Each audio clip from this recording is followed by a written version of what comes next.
meron muna tayong uunahin. Ito no, nakita din natin mga Boss Chief Amo, sir. Ano ba to? Nangangamoy bonggo na po ba ang aarestuhin dito, mga kababayan, sa susunod? Kasi po, yan ay nabanggit na din po, mga Boss Chief Amo, sir, ni dating Senador Antonio Trillanes. No? Nabanggit na din po ni dating Senador Antonio Trillanes na mga susunod na mga aarestuhin ay ito na pong sila Bongo at yung ibang mga kapulisan po, mga kababayan. No, pero mo, hindi mo nahulihin. Arestuhin si tapos ayan, may kasunod na agad.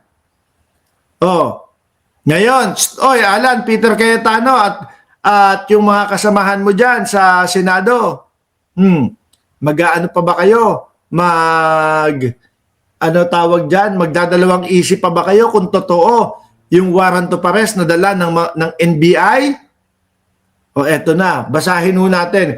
NBI, mukhang sila na yung sinasabihan at binibigyan ng impormasyon ng ICC mga bossing. Sabi dito ng GMA News, NBI says that they have information that there are several individuals who may soon face arrest warrant from the ICC, mga Boss Chief Amo, sir.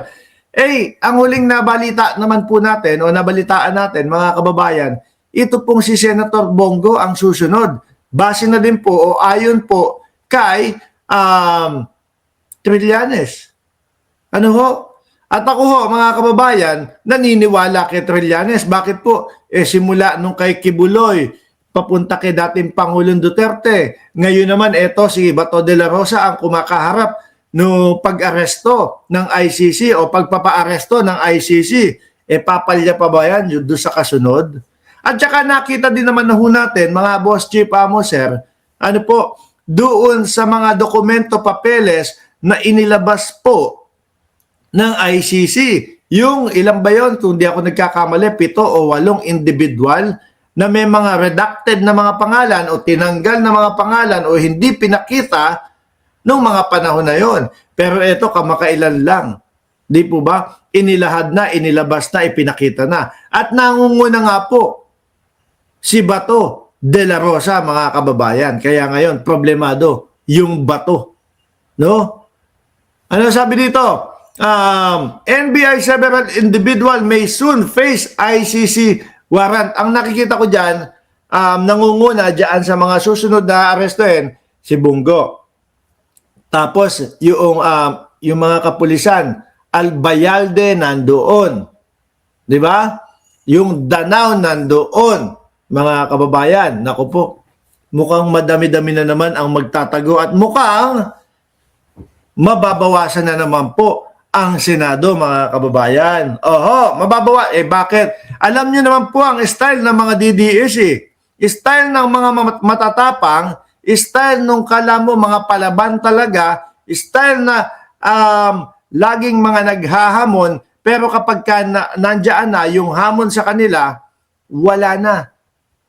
Bigla nang nagtatatakbo. Magmula ho yan, mga kababayan, sa dating Pangulo na si Duterte. Di ba, nabalitaan din na ho nating lahat, mga kababayan, yung hamon kay Carbonell ng duelo. Wala naman, hindi naman lumitaw, hindi naman sumulpot, hindi naman nagpakita ho, mga bossing.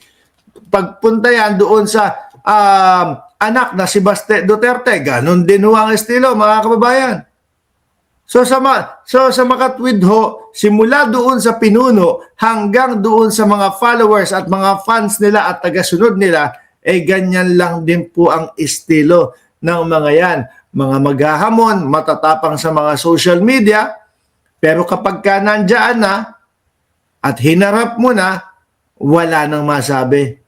Tiklop na, mga bossing. Kung hindi tumiklop, atakbo na, mga kababayan. Di ba?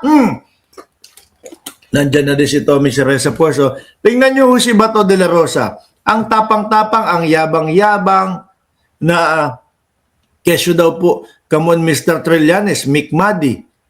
Pero nung dumating na ang ICC, nagparamdam na ang ICC, wala na ho, mga kababayan. Hindi na ano, eto na ang ginagawa sa atin. Atakbo abilis. Di po ba? So sa tingin ko po, mga bossing Chipamo, sir, ang magiging estilo lang din po nitong sila Bongo, tatakbo lang din po yan. Magtatago lang din po yan. Tapos ang sasabihin, hindi naman po ako kasali dyan. No, wala naman po akong kinalaman dyan. Putragis ka, alam na alam mo nga yung mga reward system. Ikaw pa nga ang nagyayabang doon sa mga reward system. 500,000 buhay, 1 million patay, 2 million pagkanan laban. O, di po ba mga boss chief amo, sir? O, kaya Bongo, tingin ko dapat magbalot-balot ka na din. Ay, parang tinuruan ko na tumakas, tumakbo, o magtago si Bongo. Ano po? Pero wala na eh. Simula pa lang po nung una, alam na ng publiko na siya yung nasa pangatlong batch. Unang batch si dating Pangulo, pangalawa si Bato, at pangatlo si Bongo. Ano po? Kaya ang nakikita ko dyan sa mga susunod na mga linggo, pagka lumabas na din po yan, isa na naman pong opisina, mga boss, chief, amo, sir, ang mababakante. No, mababakante kasi yung nag-o-opisina doon, magtatago. Sabi ni Joel Q ng Ceresa Force, pasimple si Bongo, no? Para hindi halata. Pagka ini-interview nga yan, lagi ng paawa eh. Pagka ini-interview yan, kala mo yung basang sisiw na agad eh, no? Si Bato de la Rosa, nung lang natin nakitang mukhang basang sisiw, yung nandoon sa loob ng Senado. Pero iba yung kaba at takot ni Bato de la Rosa, mga bossing. No? Noong nandoon sa loob ng Senado, as input lang putlaho yung muka.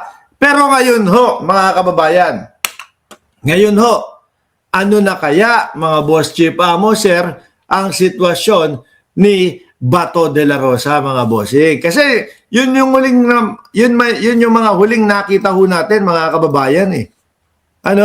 Doon sa Senado, nasa loob si Bato, ginagamit yung kapangyarihan ng Senado para hindi mahuli, hindi maaresto. At eto nga, si Robin Padilla tumatanggi na itinakas niya daw si Bato de la Rosa. Ma'am Neng Gigi, shout out po sa inyo.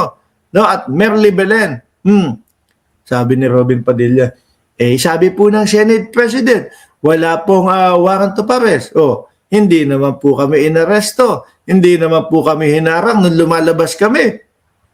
Di ba? Kaya hindi ko po tinakas si Bato de la Rosa, sabi ni Robin Padilla. Medyo kabado na si idol nila, mga bossing yun.